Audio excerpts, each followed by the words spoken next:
Баршаңызға қайырлы күн достар. Бүгін сіздермен түйшен язык салатын кәдіден, яғни кабачкидан жасайтын боламыз. Міндетті түрде видео рецепті соңына дейін қарап, бағалауды ұмытпаңыздар.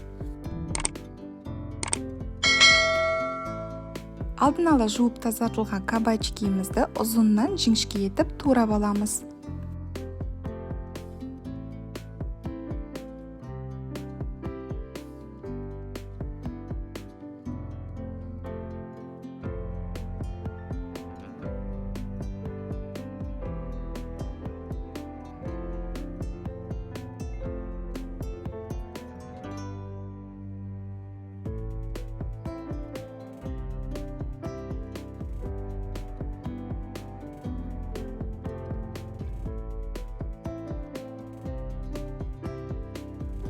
Барлығын жақсылап турап алдық. Әрмен бізге панировочный сухари, менде кукурузный мукадан жасалған және жұмыртқа қажет.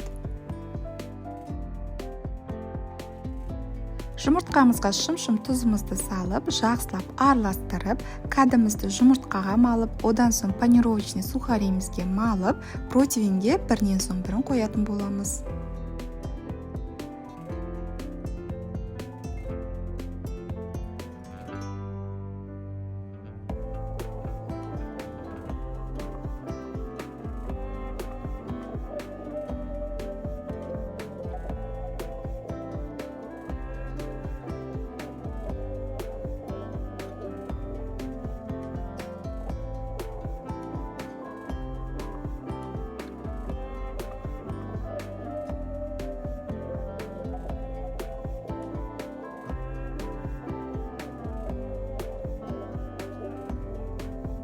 Барлығын дайындап алған соң, қызып тұрған пеште 180 градуста 25-30 минуттай қызарғанша пісіріп аламыз.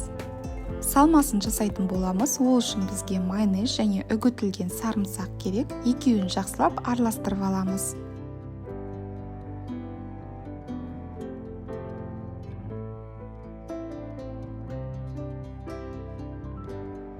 Суыған кабачкиімізді алып, майонезімізді жағып, салат жапырағын және помидорымызды салып, рулет қылып орайтын боламыз.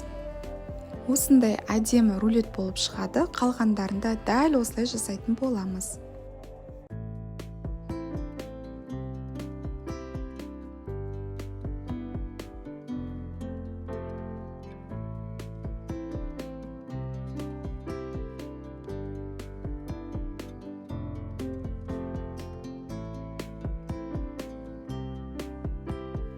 Салатымыз дайын. Әсемдігі үшін бальзамический соус пайдаландым. Бұл міндетті емес, онсыз да өте дәмді шығады. Міндетті түрде осы рецептпен жасап, жақындарыңызды қуантыңыз. Видео рецепт сіздерге ұнаған болса, лайк басып, комментария қалдырып, каналға тіркелуді ұмытпаңыздар. Сіздермен бірге болған Дина, назарларыңызға рахмет.